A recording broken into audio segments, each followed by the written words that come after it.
Yes, I'm Rajashree Rao. I'm the head of AI Innovation Hub for our Square Data Labs at Rolls-Royce for APAC region. I'm based in Bangalore. So I have 20 plus years of industry experience, having worked for IBM, Intel, SAP, and I've done my own consulting in emerging technologies. Also, and post that, I decided to relocate back to India after living in Singapore for last 10 years. So it's been a year and a half since I moved back. So just to kick start with the journey as how did I even come into corporate world? Corporate world, I never imagined that I would ever be, working in a corporate career at all. So I started my career in 2001. In fact, as a probationer with Standard Chartered Bank back then.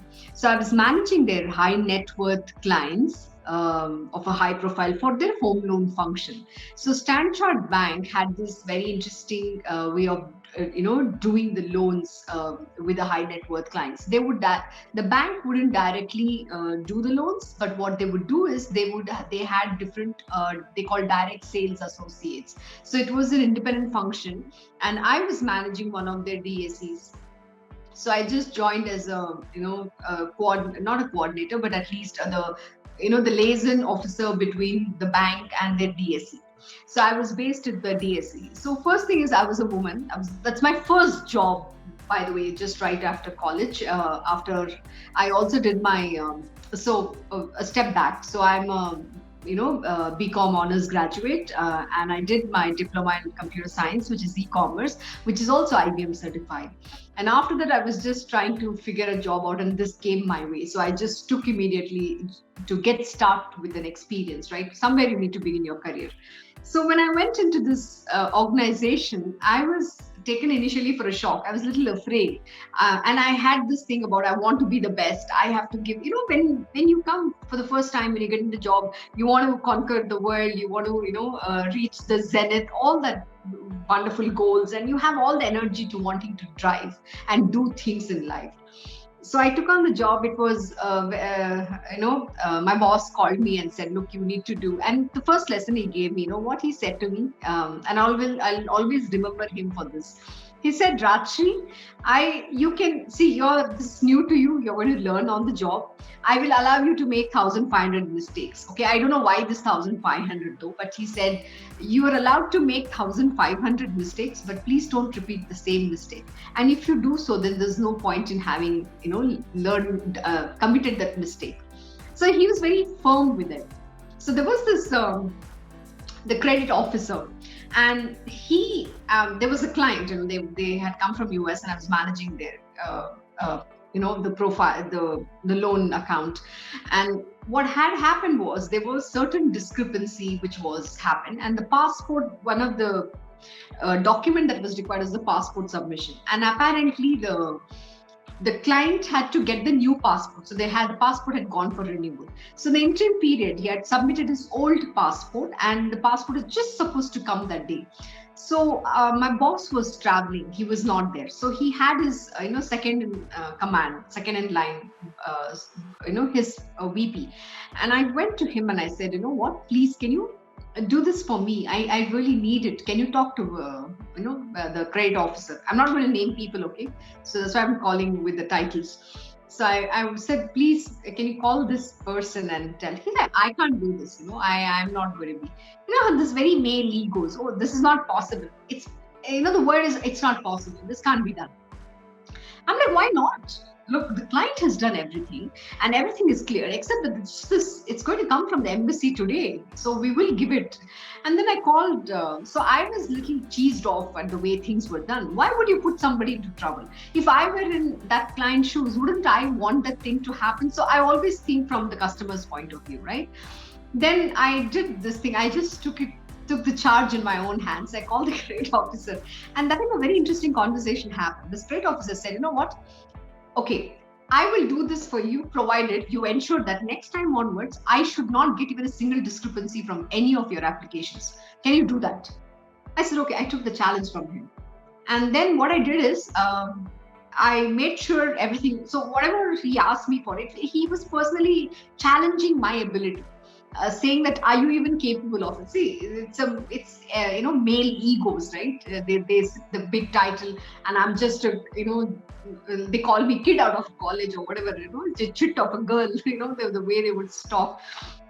So he challenged me on it. I said, okay, perfectly fine. I'll do this for you. I'll ensure that no application that I handle from all the sales team is going to come to you without a single discrepancy. And I will keep to this, is what I had committed to him.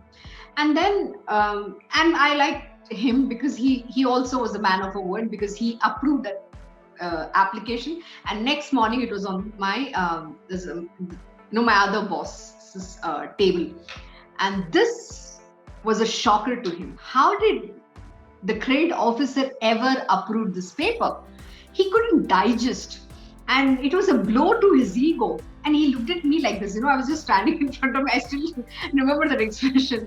He looked at me, I'm like, and it was, I could just see through it, that how his ego crumbled, and he hated me for it. Showed that I was giving the credit officer all the application without a single discrepancy, and I was questioning their process. Why should it take so much? Because so I started questioning the whole system, and it hit their egos. And within 5th month, I was asked to move to a different function. I said, give me an answer. Why should I move? They said, and my boss was very honest, which I really like about him. He said to me, I'm sorry, I need to run a business. It's my bread and butter, and I have to, give in to this politics that exists. And it has nothing to do with you. That's what he said. It's not about you, but it is more about how the system works. And you've literally shaken up everything, and right now people are not accepting it and liking it. You've really taken over. Sometimes I don't know whether I'm the boss or you're the boss. He literally said this to me, but it's very nice. What I liked about him was he was very honest. He said the truth to me, saying that he's not moving me out because he has any issue with me. He said he has to survive through, and he has to give in to those politics. That's what he said. And then I genuinely didn't want to move. I told him, how much time do I have? Can you give me 1 month's time, and I will find a job and I will quit. Because I'm not taking this, and I don't want to be proved that I've done anything wrong just because it's some people's egos, and I will not succumb to it. So this was my first stand to not accept that ego, no matter whether I'm small, whether I'm just 6 months, whether my job was important, my bread and butter was important. Yes, I was supporting my family needed that support, yet I was not going to succumb to it. So that's when I put my foot down. I asked him, can you give me a month? And he said, look, you can take a month or two, but don't worry about it. Find a job, whatever you choose, but I let it. But this offer is there. If you want even now, you can move to this function. I said, no, I'm not moving. I'm not taking it at all. It is such an interesting way how I got my IBM job. Someone reached, since I was going and applying through, different consultants at that time. In those days, European newspaper or consultant, we didn't have the facility of job portals and all that, right? Back in 2001. And when I went and applied through the consultants, there was an opening in IBM. And they had sent me an email asking me to come if I was interested in that particular role. Unfortunately, I missed that email. And when I opened, and then finally when I called them, they said, sorry, this position is closed. It's no longer there. I felt very dejected that day. I said, look, opportunity came my way, but just because I was a little late in opening up my email, I lost it. But you know what? It is such a grace. And the next day when I said, fine, everything happens for good. This was my faith. And I said, okay, I will get something better. It doesn't matter. I'm capable. So I said this to myself, and I went to office, and I just happened to just open my email, and I got a call. Can you go for the interview today this afternoon at 3:00? And I'm like, what? They said, no, this girl who's supposed to join is not joining. Can you go for that? The same thing came my way. And then I rushed that afternoon at 3:00 for that interview. And Friday morning, I got my offer letter saying you're selected. Can you join from Monday? So July 1st, 2002, I joined that job. So within 30 days, I got my next job. So with that, my IBM career began. To be very honest, I didn't know what IBM meant at that time. I just know it's international business machine. I didn't know what it was. For me, I never imagined I would get into an IT organization. So it was very, very interesting. Okay. And when I joined, I was extremely happy in the team that I went into. So I joined in as a marketing program manager. So it was like, okay, I don't know marketing, but I'm going to learn. So every subject, every role was new to me. I've never done anything before. Not my subject was anything based on what I had studied in the college. 6 months later, I realized, oh my God, I want to make my career here. Something hit me. Okay. I said, I really want to grow here and I want to make my career. But I got the job based on as a contractor. The outsourcing became a big uh, fad. So the concept of outsourcing was quite strong, and everybody would outsource most of the jobs, and they would keep very less firm staff, which also means they would have to reduce some of these costs that they would incur if you have a permanent staff. And when so I joined in that. I said, doesn't matter. Still, I have this IBM because I'm working for IBM. It doesn't matter where I get my salary from. So how does it matter? I really worked hard. I delivered, because of which a lot of other people got recognition. They got the awards, and they couldn't give it to me which rightfully I deserved it, since I was not a perm staff. And that is when it hit me really hard. Oh my God. So my ambition of wanting to become a perm staff became very strong. Given that I was in the marketing role, at that time, there was a lot of this competitive takeouts between Microsoft, Oracle, IBM, big major competitors. India became a developing country, and where they saw a lot of growth opportunities for these businesses flourishing. So every quarter, they would come and do this competitive takeout, a lot of different conferences, different kinds of channel partner development, program developments. So I was heavily involved in recruiting all the tier 1, tier 2, tier 3, system integrators. Bringing them on the program which IBM had just launched. So one of the very interesting part of my career has been I had the opportunity, and I would say it's a blessing somewhere. I got to work on all the new initiatives that the company launched. Initial days, I thought, oh, I don't want to work for this company. It's so bad. And then much later, when I met my preceptor back many, many years later, he taught me a very powerful lesson. And he said, it is not the company which is bad. It is the people who represent the organizations, establish the brand or make an impact. And that impact is that's why he says it's a leadership position. So being a leader, how do you want to represent your organization is solely with you. So what is the taste you want to leave with your team? So he said, become that great leader who everybody wants to work with you for who you are, and show, them what you can be, how to, do the real job. So that became my motto in life. I wanted to become a role model. I wanted to be I wanted to set an example for the world to follow. So this boss of mine didn't like my aggressive attitude. So he, one day he came and asked me, what is your dream? And very innocently, I told him, look, I wanted to become the CEO of IBM. Biggest blunder of my life, having expressed that ambition of mine. It doesn't mean that, people say that you can't dream something like that. And I've always said, why not? Everybody has the right to dream what they want to. And who says that I can't dream? Whether I become or not, it's my choice, right? Whether I'm going to drive myself to that level or not, it solely rests in my hand. It's a democratic world. Everybody has a freedom to decide a career that they want. But who the hell you are telling me that I cannot dream something like that? So that was the first hard-hitting lesson. And he said, what he said? People don't care about, you have to go do your MBA. IBM doesn't care about people like you. And that day I told him, one thing, what? More than me deserving IBM deserves me. It's the other way around. And I told him, you will see this and I'll prove this to you. And just to prove this point to him, I worked even harder. And I created some fantastic stuff where I got so much more recognition. But getting the permanent role was a little difficult. But the next good thing that happened was I got a very interesting break within the communications team. So that I became a direct, they call it a fixed time employee of IBM directly. So that was one step closer to getting to becoming a perm staff. So I was able to get that. And I'll tell you, that was my, the break I got in my career. Yeah, you have to go through that learning curve. So you will be treated like a doormat, but doesn't matter. but you have to learn. And that gave me that learning curve. Two big opportunities came my way. One is I was asked by the regional managing director or the country general manager, regional general manager, right? He said, you need to come and do the business lead analysis. So I was already there because he'll come around at 8 o'clock sharp. So I was like almost 7:45 sitting in the office waiting for him the moment he walked in. So he's like, Rajashree, I want you to do this. And again, one of the great leaders, because I learned something very interesting from him. So the good part was I learned both aspects. What to do as a good leader and what not to do as a good leader. So two interesting lessons that I have learned throughout my career journey.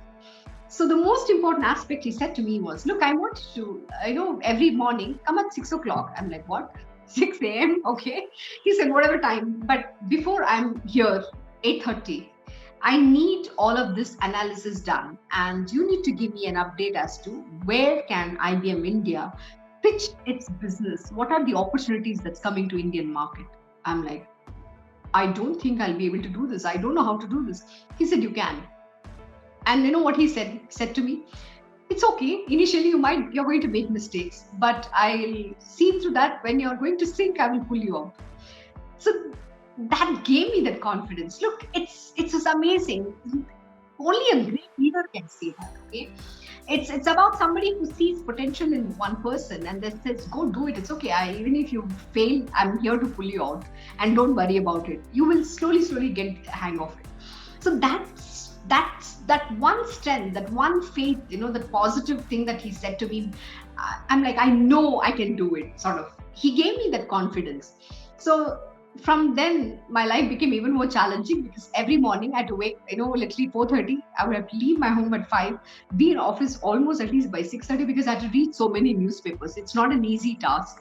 I had to, whatever the bunch of Financial Times, Economic Times, Business, that those days it's the print media, right? So it was very interesting, and you have to go through a lot of things and ensure where the competition and do all the scrutiny. 8:30, the report had to be on his desk. So 8 o'clock, his office boy would come and he will do all the arrangements. I will just have to, he will cut everything, make the proper folder, and then it will go to his office by 8:30 sharp. 2 months later, he called me. And I was like, and you know what he said to me at the time? Now you just send this directly, you're already there. So you've got the hang of it, and I'm very impressed how quickly you're able to learn all of this. So that thing I never forgot. And you know what? Before I left IBM India and relocated to IBM Singapore, I met him once, and I said, he was I can call out his name, Shankar Ranaswamy. He's retired now. I told him one thing, Shankar, thank you so much for this one opportunity. You know why? That transformed and changed the way how I look at things and what I can believe in myself. Because when there are a lot of people around you who always want to pull you down, you gave me that confidence and said, no, you can do anything you want to as long as you add the attitude to learn. And there's no harm in making a mistake because we all learn through mistakes. And this is a very important lesson the reason why I'm calling this out is because everybody needs to understand there is nothing wrong in making mistakes. We all learn from those mistakes, and it is okay to make a mistake. Because what happens is, if you don't make the mistake, you don't understand the lesson and how to grow and what not to do and what to do. So it's very important. You have to go through that learning curve and never be afraid of anything. So this is that first step, the second thing that happened in my career, which I was so grateful for. So today I tell people it's not worth that you sweat what happens or what people say. And I always tell them, take that as a strength. There's a very beautiful story in Japan. So when something breaks, what they do is they use the gold, real gold, the melt, and they patch that piece up. It's a crockery. If something breaks, they do this patch up and they sell that, So what it's the reason they do it, they have a philosophy behind it, and the philosophy says, what breaks you is what makes you. The scar that you have in your life is the strength that you carry in your world. So that learning, that scar that you have is the one which will make you grow in your life. That is actually your strength, and that's not your weakness. So every scar that I have undergone, has become my strength today. That is the crown, or I can say that's the crown on my, my head that I carry.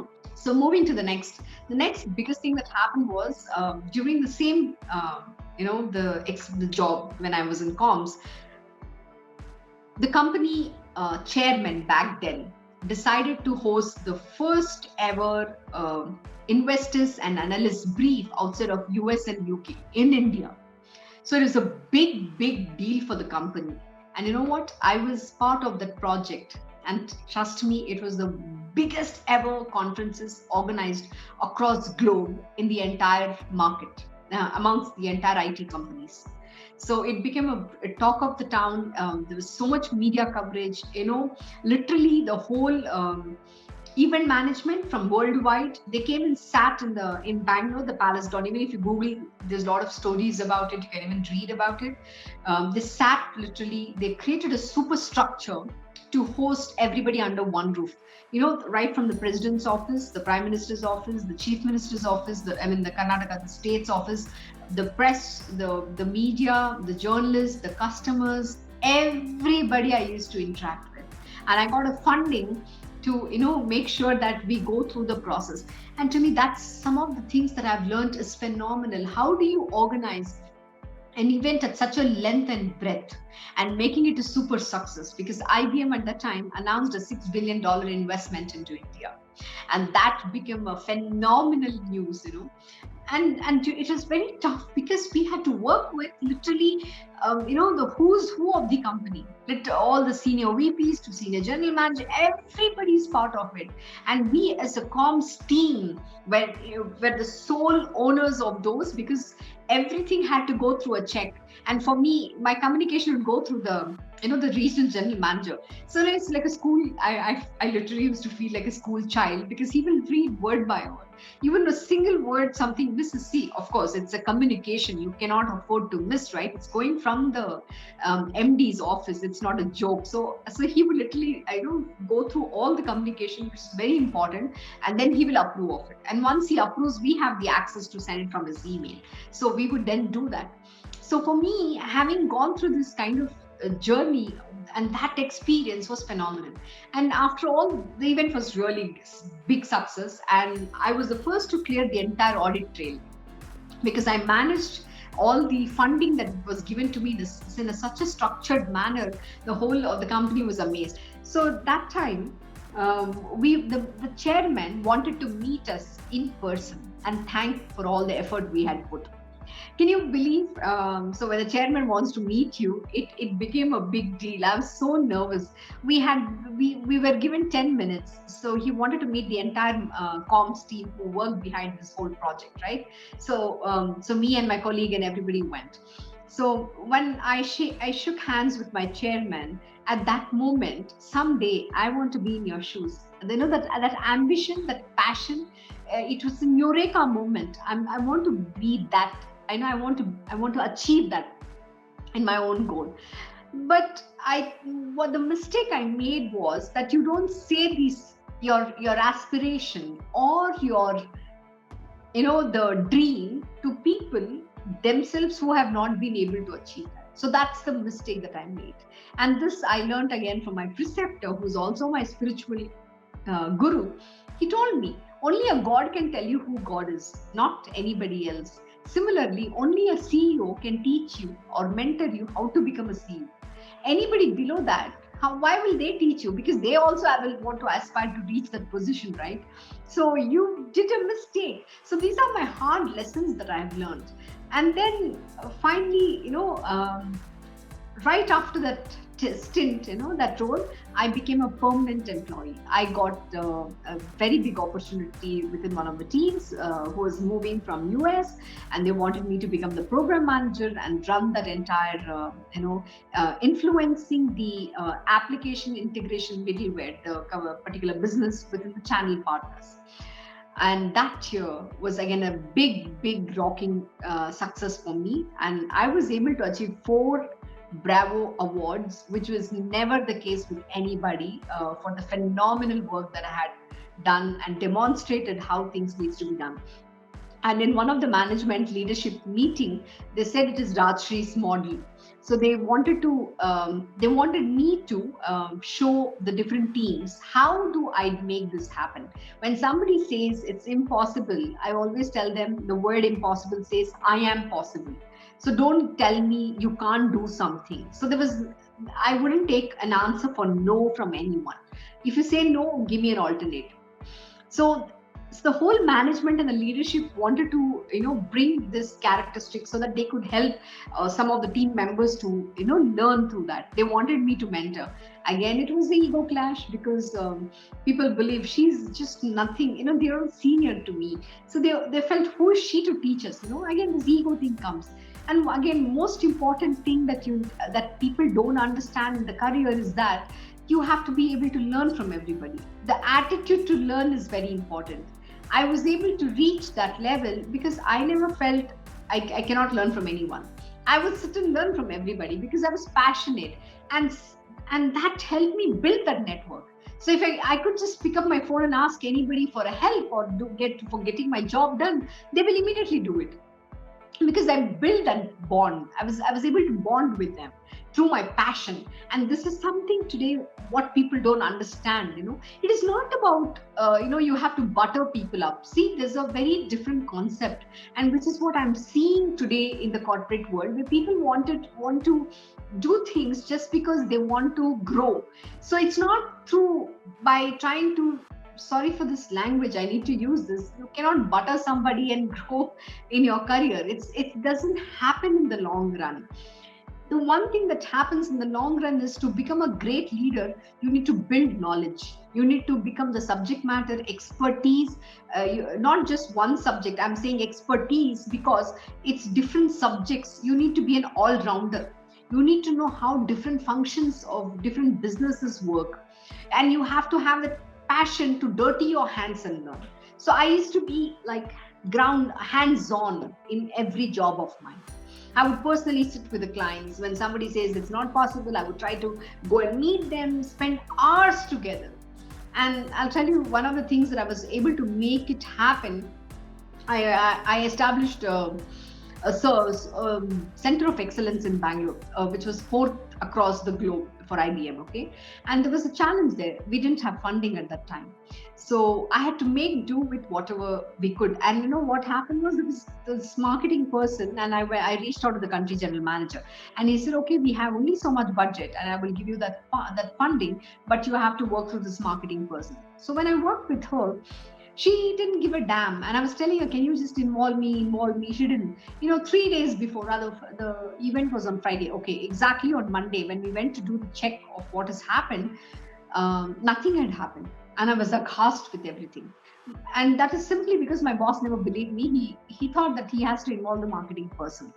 And you know what? Within the 4 days, I had to turn the entire superstructure, whatever that they made, everything upside down to make it happen.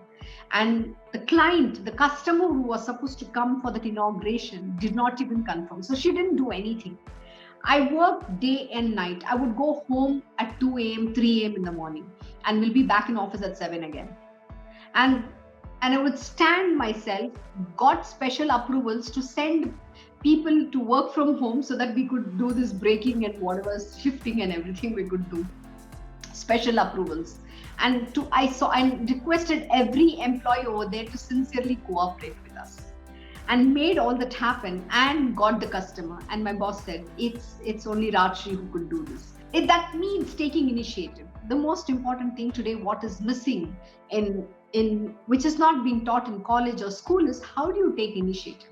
How do you think outside of the box? How do you think in a 360-degree view? How do you look at a different aspect? Whatever you're doing, how do you bring a value to that?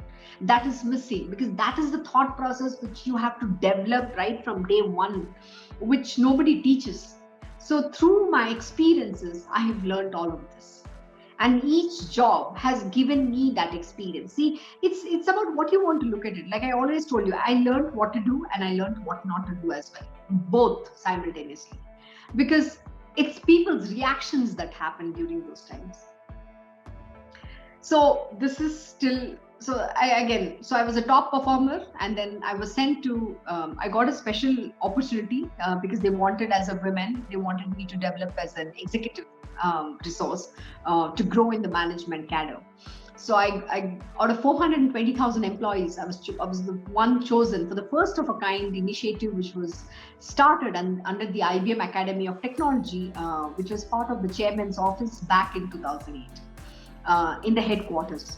So I went on this stint to US. Literally, it's like taking me from a well and throwing me in the ocean. Didn't know what to expect of. So I was the program manager for something called the IBM's Fellows Councils. The IBM Fellow is the highest designation that you can reach, or the highest position that you can reach in the technical ladder within the company. So I was working with them. So what my job was is I was doing a program management, and there they would actually they would do a study about what is the technology, or the what is the investment which the company has to make in the next 5 years in which technology, and why they should do the investment. And those case studies were supposed to be presented to the chairman, and then he would approve it. So it was amazing learning, because we were managing the big fat egos, and working with the team was not easy, and I was a football between them. And obviously I would literally cry every evening. But today I'm very grateful for that experience. If you ask me at that moment how I felt miserable. I'm like, why did I take this assignment? I didn't want, this is not what I expected. So my pink color glasses broke completely, working in corporate headquarters, I learned how the business functions, how the world works. For me, obviously, see, you have your own perceptions about life, office, people, everything, right? So for me, all that broke when I went into this assignment. And that's when I took on a different path at the end of the assignment, though yes, I did great, all that happened. The 31st December 2008, I asked myself a question. Is my career people dependent, or dependent for who I am and what is that I bring to the table? God has made me with some brains, and I have a potential. There is some talent with me, and that is what I am known for, right? Nothing else. Everybody is unique in their own way, and they have their one value proposition, or the USP, which I call unique selling proposition. That is one quality which you are known for, which nobody else can give it to you except you alone, or similarly everybody that goes to. So when this question I answered from my heart was very clear, I decided one very interesting thing. And in IBM, by the way, I had 25 plus mentors who were the direct reportees of the chairman. And I was able to have so many mentors only because of my passion and the dedication that I showed in learning from them. And later I realized what I wanted was still not there, because I wanted somebody to stand up for me when I really needed them. And all these mentors and everything was again a very pragmatic or a very programmatic way of doing things. It was not in the way where there was this real urge to learn, and then somebody would really do something about it. It was at a very superfluous level. So I was still searching something which I couldn't find. And then I decided, okay, fine. Now I'm going to walk the road not taken. I said, I don't need any mentors. I don't want anybody. And that is when I relocated to IBM Singapore in 2010. And I want to see what happens when somebody doesn't know me at all, right? And now here I had created a big, I had established myself, because everybody at a global level, I could even write to the senior VP, because he was my mentor, and he would respond to me, and I would have a call to ask him, how do I grow? What do I do? Everything. So again, that people couldn't accept within my own circle in official or in the professional environment. It was not acceptable. So it was very hard for me. So when I relocated to IBM Singapore, and I started literally again ground zero, not wanting any of this and completely working hard. And my first job was very tough again in IBM Singapore, because A, I was an Indian, B, I was a foreign national, 3, I was not a Chinese. So very difficult to get entry and I get accepted within the team. Nobody wanted you. And also, most important, I was a female. Oh, wow. And they don't like aggressive women again. So Oh, I had to again battle up, with the different cultural people, and I didn't know what to do. So at that time, when I started, I just said, I'm going to do my job really well. That's all I can do. And when I understood some of the ways how they work and function, it didn't matter to me. And within a year and a half, I moved into a country role. I was able to successfully establish what I had taken on the assignment. Then I moved into a country role. And then my life transformed because I got an opportunity to work with the Singapore government and the public sector. So I started working with the Land Transport Authority of Singapore, and that was phenomenal because I was instrumental in developing the MRT system. It's called the Central Clearing House, and the AFC, this automated fare collection system, which is the front end and the back end. And this solution we commercialized, and I was instrumental in doing a go-to market in the region. So won several projects, Dublin, Ireland, Manila, MRT, that was my last.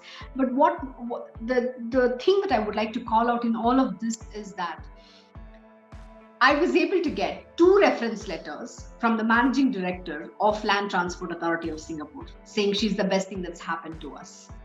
And I wasn't recognized by my boss at that time. And he said, oh, did you go and ask for this reference letter from them? So for me, that was a shocker. By the way, I didn't even know that he had sent a reference. And here my boss is asking, did you go and ask the customer for this letter? So I didn't know what to say, but the feather in my cap was that the customer recognized. So as I progressed, I realized the grass is always greener on the other side. There is no job where you're going to be accepted 100%. And being a woman, there's always a challenge. And then the only way to break through that is you have to demonstrate your value and you have to show what you can do. And that is the only way to grow. There is no other way. So then with this ends my IBM journey. And then I moved on to Intel. Intel, again, a very short stint. I established myself again as a trusted business advisor with the Singapore government because I was driving their Smart Nation initiatives for both the public sector and the government, which was directly associated under the PMO's office. And I'll tell you, that is when I realized how there was certain things which is not done right because it was not a tops-down, it is never a tops-down approach, the technology, the way you build it, it is always a bottoms-up. But nobody would listen to me simply because I was a very small fish in the big ocean of that whole world, And then that is when I decided to venture into doing my own consulting. I had taken a sabbatical after Intel. I couldn't sustain for too long, a year and a half. And after I just said, no, I need a sabbatical. I took a sabbatical for 6 months. And at that time, I was doing my consulting independently on emerging technologies. And later, I joined SAP for a very short stint again because it was a mismatch of a role. And my boss said something, he promised something, and then the role evolved into something completely different, and I was not going to accept that. So it was only 8 months and I quit. And that time I had my parents were in India. So I had to shuttle between Singapore and India. That is when I had to take a long break, year and a half. I was again on sabbatical. But that is the time I established my thought leadership as a technology person. When I started this consulting of mine, my preceptor said that I should start writing. And then I said, no, I can't write. Simply because I had this mental block believing that I'm not a technical person. Which got created when I was working with IBM. Some of my team members would say, oh, you're a non-techie, you're a non-techie. And then one of the fellows once when I met him and said, hey, I'm not a techie and I can't do this. He was my mentor back then. He said to me one very interesting thing, which really impacted me a lot. He said, look, if you don't influence and sell technology, what use is it the technology we build? So he said, we both are the two sides of the same coin. And I was very impressed with what he said. But yet somewhere there was this, negative impact on me, what they had said that I'm a non-techie. But my preceptor, what he did, he wrote my first article on LinkedIn and said, go publish this. And I was like, no, I can't, I don't know. So in order to bring me out of that and show that I am capable, he started giving me, he started hand holding me and telling me, no, you can write this, you have to do this way. And then finally, there was a moment, there was one time he said, no, go now, do yourself. And that day, I said, if I don't do it now, I'm never going to be able to do this. I sat through, I understood how to write and what to write, and used all my knowledge about what I had learned and came up with that article. And since then, there was no looking back. Today, I have been able to achieve that I'm the top 50 global thought leaders and influencers in many in emerging technologies like AI, cloud computing, blockchain, AR, VR, IoT, ecosystem, you name it. And also been recognized as the top 100 women B2B leaders to be followed in 2020 and in 2021. And also recently got recognized as she 40 over 40 within India amongst one of the top leaders as well. So like this, that one breakthrough made me understand my own capabilities. So the message here I'm trying to give to everybody is that don't believe that you can't do something just because someone criticized you or somebody said you are incapable. Please believe in yourself that you're capable, go do it.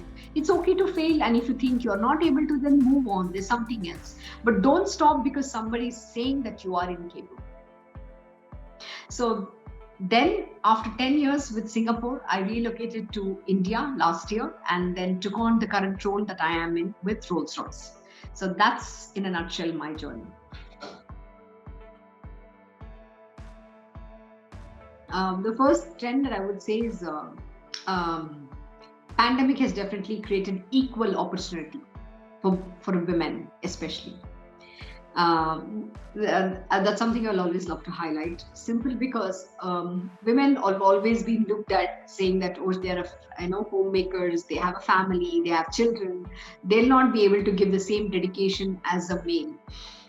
See, I'm an independent woman, so it's a very different story respect to me. But I know about working moms, and they'll always be looked at. Oh, if they will not get certain opportunities because they will not. The management or the company believes that they will not be able to live up to the mark or whatever that the reason might be.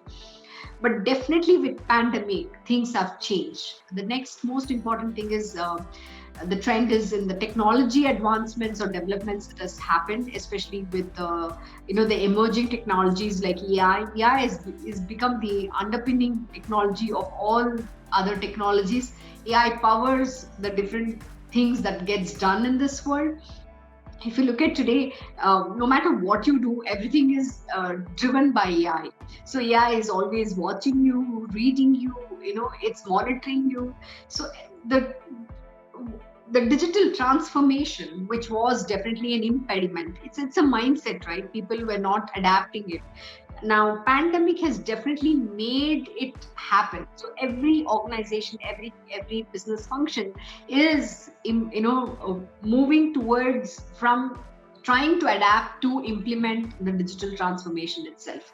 And the advancements of AI has definitely seen a breakthrough, especially within the healthcare or even through the digital transformation mode, or even with other verticals, or the autonomous vehicles. So today, if you look at the technology advancement that has happened within AI, they have come up with a new algorithm called GAN, which is going to learn, unsupervised learning is happened, and which through this it also creates new data sets.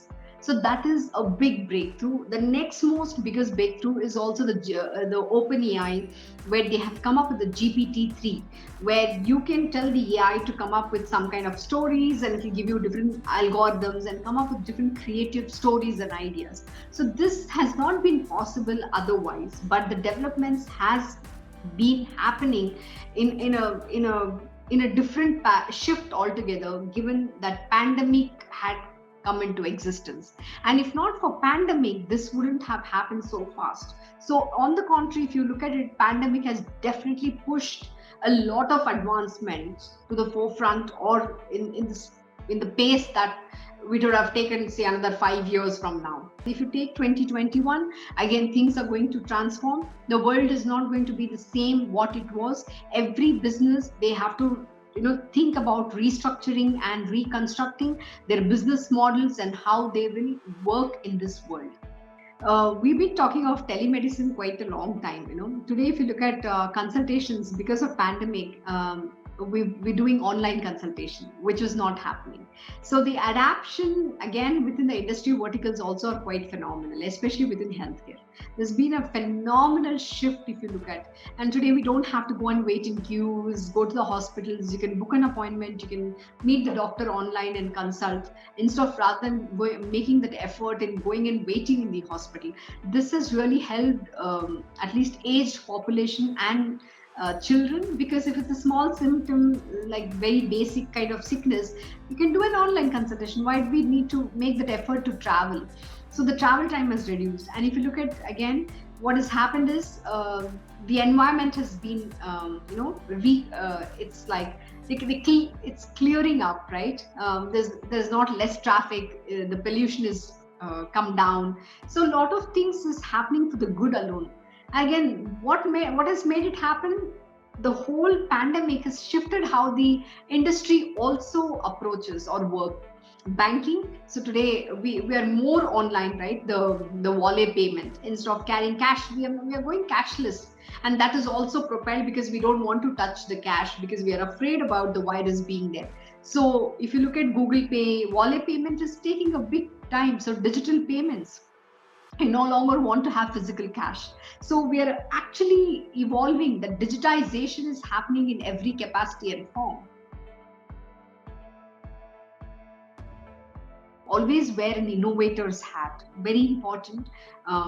You have to be a visionary, and an innovator is a visionary.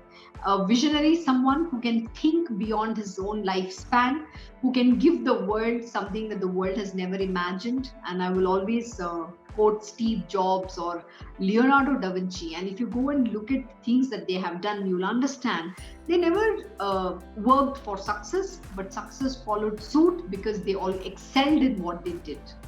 And this is something that you always have to believe in. And see, every woman, whether it's a woman or a man, but more a woman, do have to fight a hard battle. There is nobody who can give you what you rightly deserve. You have to take your position yourself. So go claim your position in the boardroom by your own capability. There is nobody who has to give you anything. You deserve that, and you rightfully own that.